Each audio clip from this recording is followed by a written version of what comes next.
તો પોલીમોર્ફિઝમની ચર્ચા શરૂ કરીએ. તો પોલીમોર્ફિઝમ એટલે કે બહુરૂપકતા.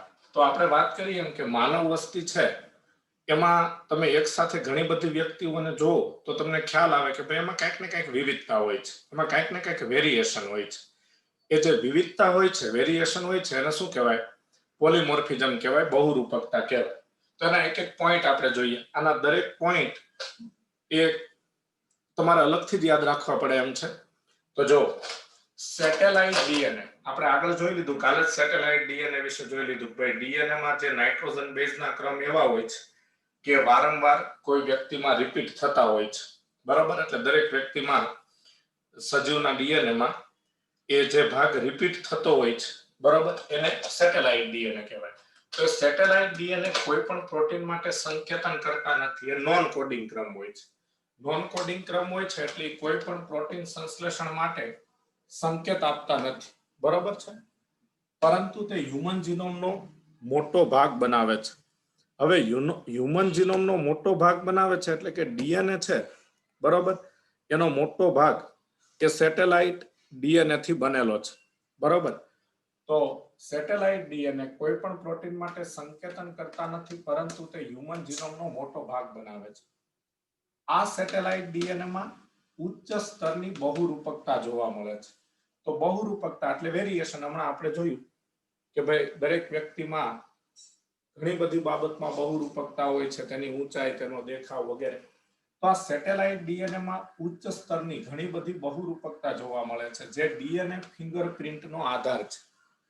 તો ડીએનએ ફિંગરપ્રિન્ટ તૈયાર કરવા માટે, ડીએનએ ફિંગરપ્રિન્ટ બનાવવા માટે સેટેલાઇટ ડીએનએમાં જોવા મળતી બહુરૂપકતા છે એ ઉપયોગી છે. પોલીમોર્ફિઝમ છે એ ઉપયોગી છે. એટલે તો આપણે ડીએનએ ફિંગરપ્રિન્ટ દ્વારા બે વ્યક્તિને એકબીજાથી અલગ પાડી શકીએ છીએ. તો બે વ્યક્તિને એકબીજાથી અલગ પાડી શકીએ છીએ એનું કારણ બહુરૂપકતા છે, પોલીમોર્ફિઝમ છે, બરાબર છે? ઓકે.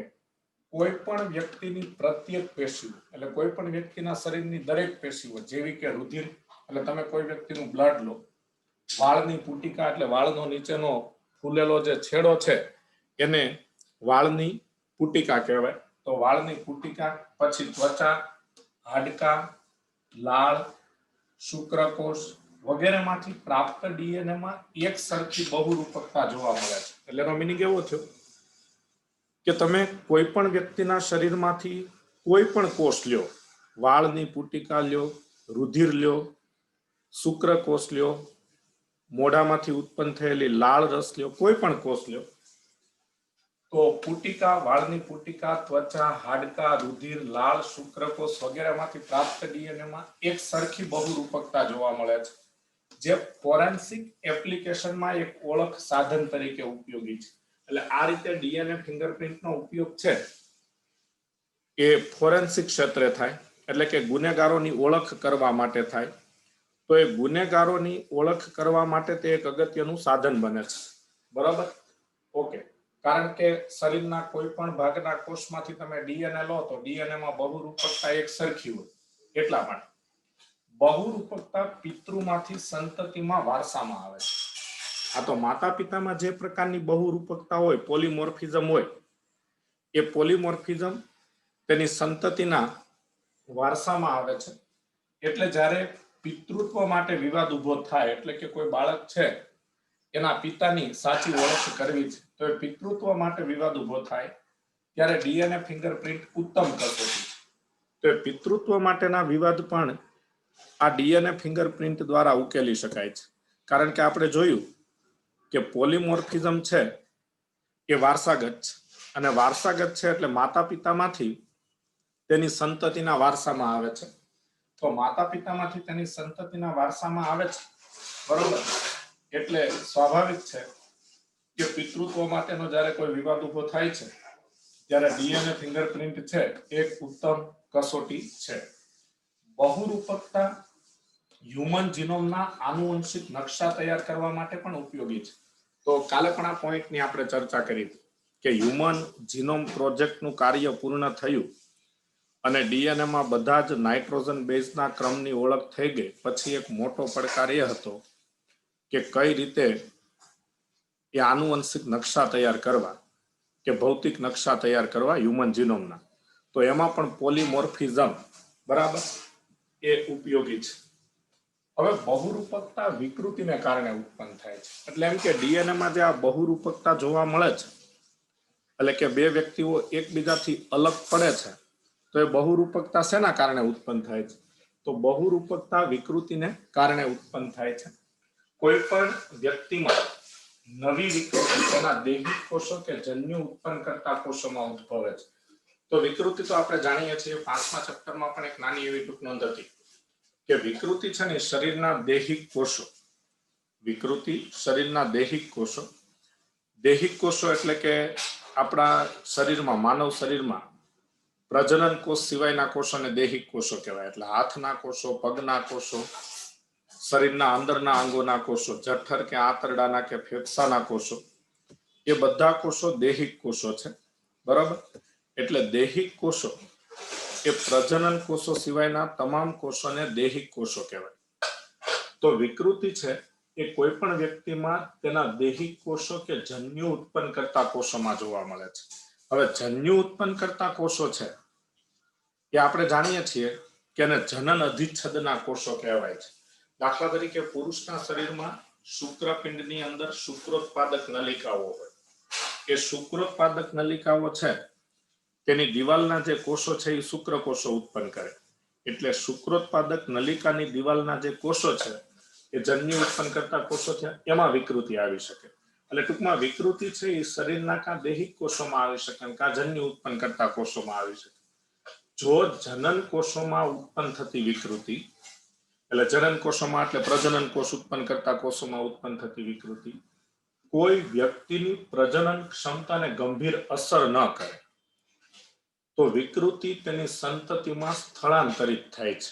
આ તો સીધી વાત છે કે આ જે જન્યુ ઉત્પન્ન કરતા કોષોમાં જે વિકૃતિ આવે, એ વિકૃતિ જો પ્રજનન ક્ષમતાને ગંભીર અસર ન કરે, તો તે સજીવ વિકૃતિ હોવા છતાંય પ્રજનન કરી અને એની સંતતિ ઉત્પન્ન કરી શકે.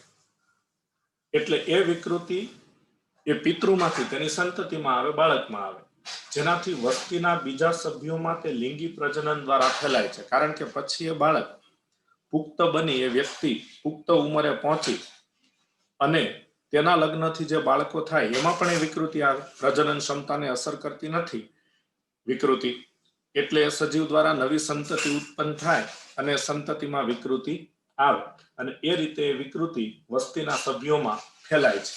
એટલે એવું કહેવા માંગે છે કે જો જનન કોષોમાં ઉત્પન્ન થતી વિકૃતિ, એટલે કે પ્રજનન કોષો ઉત્પન્ન કરતા કોષોમાં ઉત્પન્ન થતી વિકૃતિ કોઈ વ્યક્તિની પ્રજનન ક્ષમતાને ગંભીર અસર ન કરે, પ્રજનન ક્ષમતાને ગંભીર અસર ન કરે, બરોબર, એટલે કે એ વ્યક્તિ વિકૃતિ હોવા છતાંય પ્રજનન કરી શકે, તો વિકૃતિ તેની સંતતિમાં સ્થળાંતરિત, તો વિકૃતિ તેની સંતતિમાં સ્થળાંતરિત થાય એટલે કે તેની સંતતિમાં પણ આવે, જેનાથી વસ્તીના બીજા સભ્યોમાં લિંગી પ્રજનન દ્વારા વિકૃતિ ફેલાય.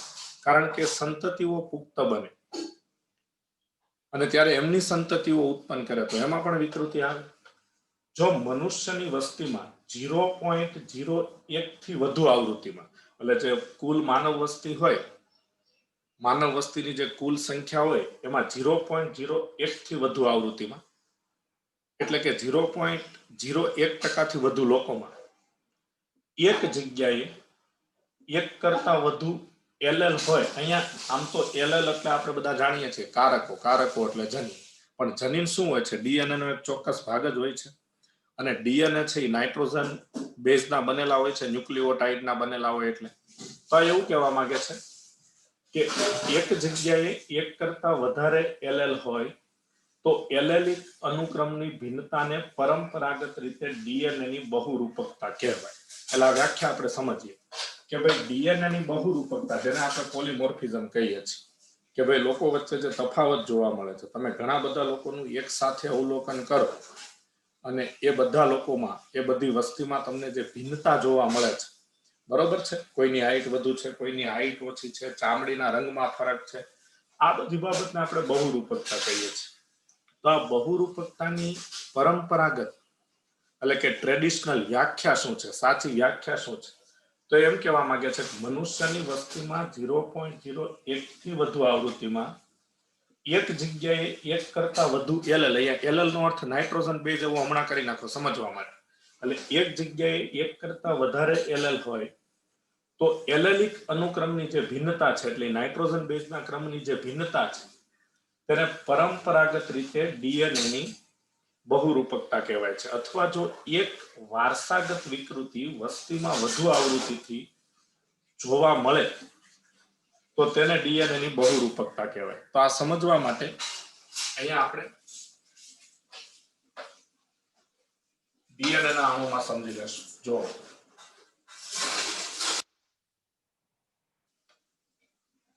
દાખલા તરીકે આ એ, આ બી અને આ સી, આ ત્રણ અલગ અલગ વ્યક્તિઓ છે, બરાબર. હવે આ આમનો ડીએનએ છે, એટલે આ ત્રણેય વ્યક્તિનો ડીએનએ છે, બરાબર. ઓકે,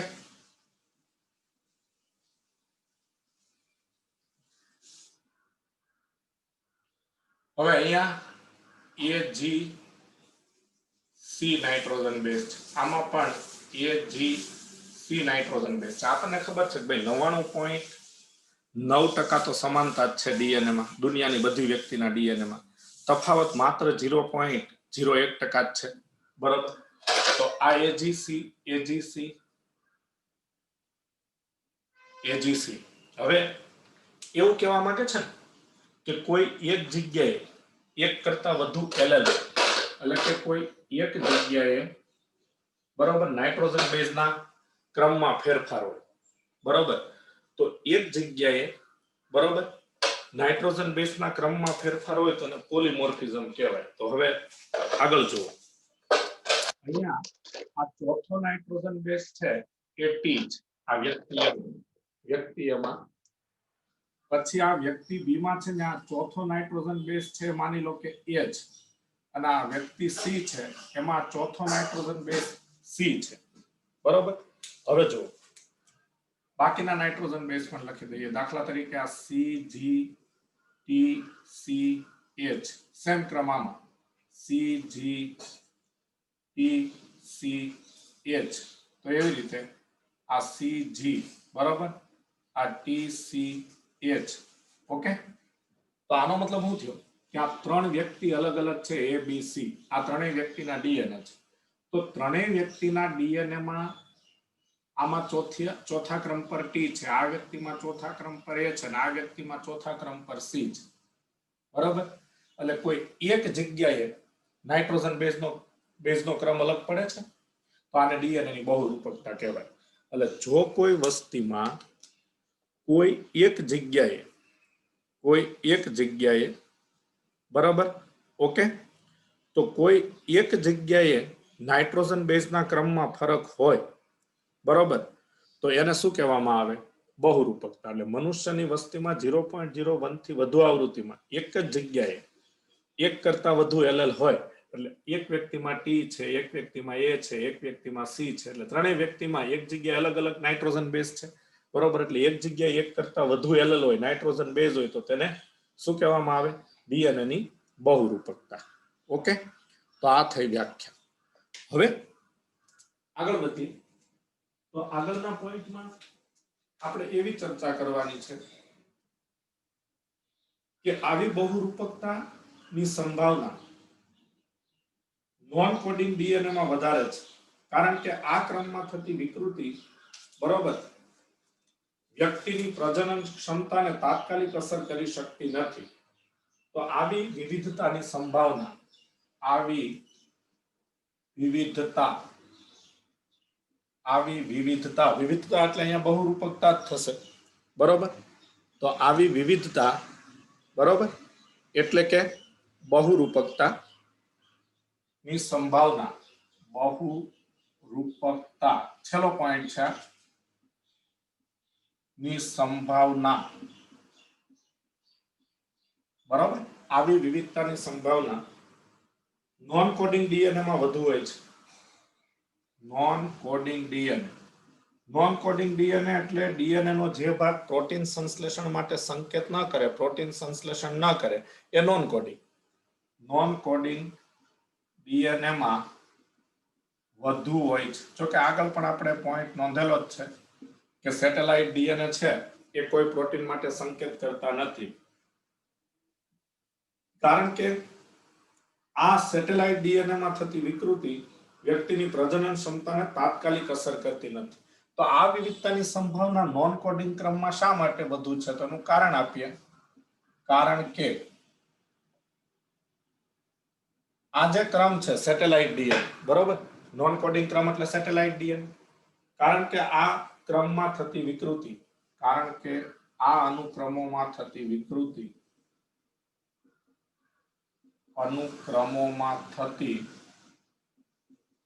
વિકૃતિ વ્યક્તિની પ્રજનન ક્ષમતાને તાત્કાલિક અસર કરી શકતી નથી. વ્યક્તિની પ્રજનન ક્ષમતાને તાત્કાલિક અસર કરી શકતી નથી. તાત્કાલિક અસર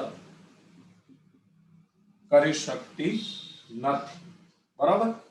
તો આ શું કહેવા માંગે છે કે ભાઈ આ જે સેટેલાઇટ ડીએનએ ના જે નાઇટ્રોજન બેઝના ક્રમ છે એમાં થતી વિકૃતિ વ્યક્તિની પ્રજનન ક્ષમતાને તાત્કાલિક અસર કરી શકતી નથી. તેથી વિકૃતિ એક પેઢીમાંથી બીજી પેઢીમાં એકત્રિત થયા કરે છે.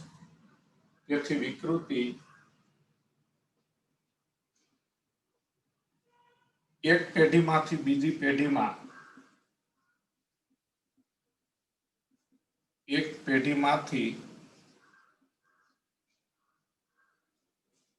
બીજી પેઢીમાં સ્થળાંતરિત થાય છે. સ્થળાંતરિત થાય છે.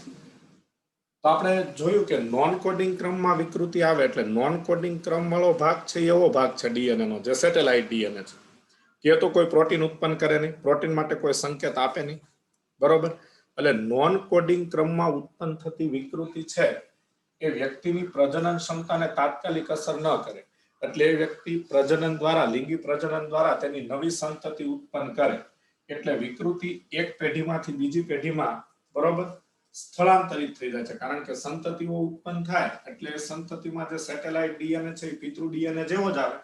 તો પિતૃ ડીએનએ માં સેટેલાઇટ ડીએનએ વિકૃત હોય એટલે સંતતિમાં પણ વિકૃત થાય, બરોબર. જેના પરિણામે બહુરૂપકતા ઉત્પન્ન થાય છે. તેથી બહુરૂપકતા ઉત્પન્ન થાય છે. બહુરૂપકતા ઉત્પન્ન થાય છે એટલે એમ કે દુનિયામાં જે નવી નવી સંતતિઓ ઉત્પન્ન થાય છે, નવા બાળકો ઉત્પન્ન થાય છે, એ બહુરૂપકતા વાળા થાય છે, એકબીજાથી અલગ પડે છે. તો બહુરૂપકતાની સંભાવના નોન કોડિંગ ડીએનએ માં વધુ હોય, કારણ કે આ અનુક્રમમાં વિકૃતિ આવે. કારણ કે બહુરૂપકતા શેનાથી આવે? વિકૃતિથી. અહીંયા નોંધેલું છે આપણે, બહુરૂપકતા, બરોબર, વિકૃતિથી ઉત્પન્ન થાય છે. તો બહુરૂપકતા છે એ વિકૃતિથી ઉત્પન્ન થાય છે. તો આપણે જાણીએ છીએ કે બહુરૂપકતા ઉત્પન્ન થવાનું કારણ વિકૃતિ છે, બરાબર. તો વિકૃતિના કારણે જે બહુરૂપકતા ઉત્પન્ન થાય છે એ વ્યક્તિની પ્રજનન ક્ષમતાને અસર નહીં કરે, કારણ કે નોન કોડિંગ ક્રમમાં થાય છે. એટલે નોન કોડિંગ વાળો ભાગ તો પ્રોટીન ઉત્પન્ન કરવાનો નથી. પ્રોટીન ઉત્પન્ન કરવાનો નથી એટલે પ્રજનન ક્ષમતાને અસર થવાની નથી, બરાબર. ઓકે. એટલે વિકૃતિ એક પેઢીમાંથી બીજી પેઢીમાં સ્થળાંતરિત થાય, કારણ કે પ્રજનન દ્વારા નવી સંતતિ ઉત્પન્ન થાય એટલે બહુરૂપકતા ઉત્પન્ન થાય. આ બહુરૂપકતા વિવિધ પ્રકારની હોય છે. આ બહુરૂપકતા વિવિધ પ્રકારની હોય છે. આ બહુરૂપકતા વિવિધ પ્રકારની હોય છે. તો બહુરૂપકતા વિવિધ પ્રકારની હોય છે. હમણાં આપણે જોયું ને કે વ્યક્તિના દેખાવમાં, ચામડીના રંગમાં, તેની હાઈટમાં, બરોબર, આ બધી બહુરૂપકતા કહેવાય. જે વેરિએશન હોય છે, જે અલગપણું હોય છે, જુદાપણું હોય છે. તો બહુરૂપકતા વિવિધ પ્રકારની હોય છે, જેમાં એક ન્યુક્લિયોટાઇડ થી લઈ મોટા પાયે પરિવર્તન થાય છે. જેમાં એક ન્યુક્લિયોટાઇડ થી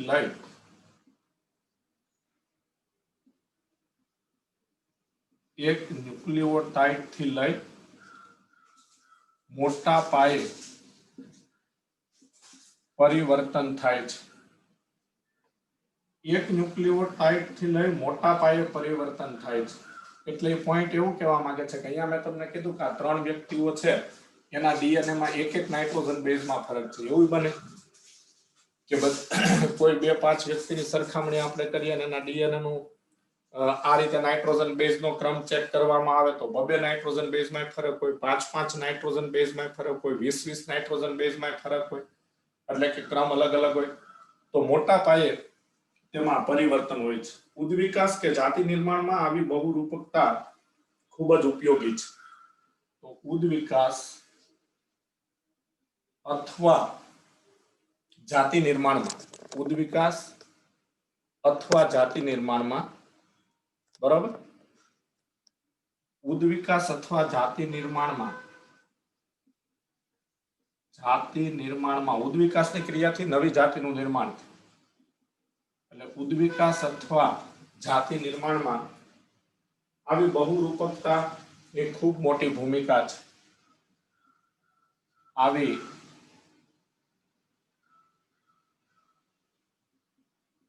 બહુરૂપકતાની ખૂબ મોટી ભૂમિકા છે.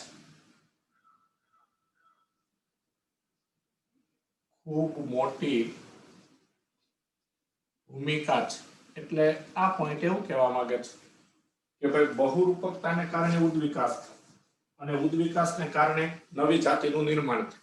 એટલે આપણે ઉદ્વિકાસ અને નવી જાતિનું નિર્માણ બંને શબ્દો પર્યાય શબ્દો તરીકે નોંધ્યા કે ઉદ્વિકાસ અથવા જાતિ નિર્માણમાં આવી બહુરૂપકતાની ખૂબ મોટી ભૂમિકા છે.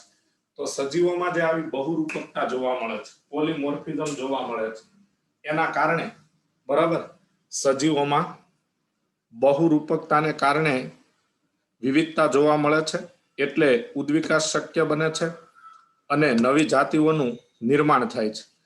તો અહીંયા બહુરૂપકતાનો ટોપિક પૂરો થયો અને આ બહુરૂપકતાનો ટોપિક આપણે અહીંયા ડીએનએ ફિંગર પ્રિન્ટના સંદર્ભમાં ચર્ચા કરી છે કે ભાઈ દરેક 2 વ્યક્તિઓ તેના ડીએનએ દ્વારા એકબીજાથી અલગ પડે છે.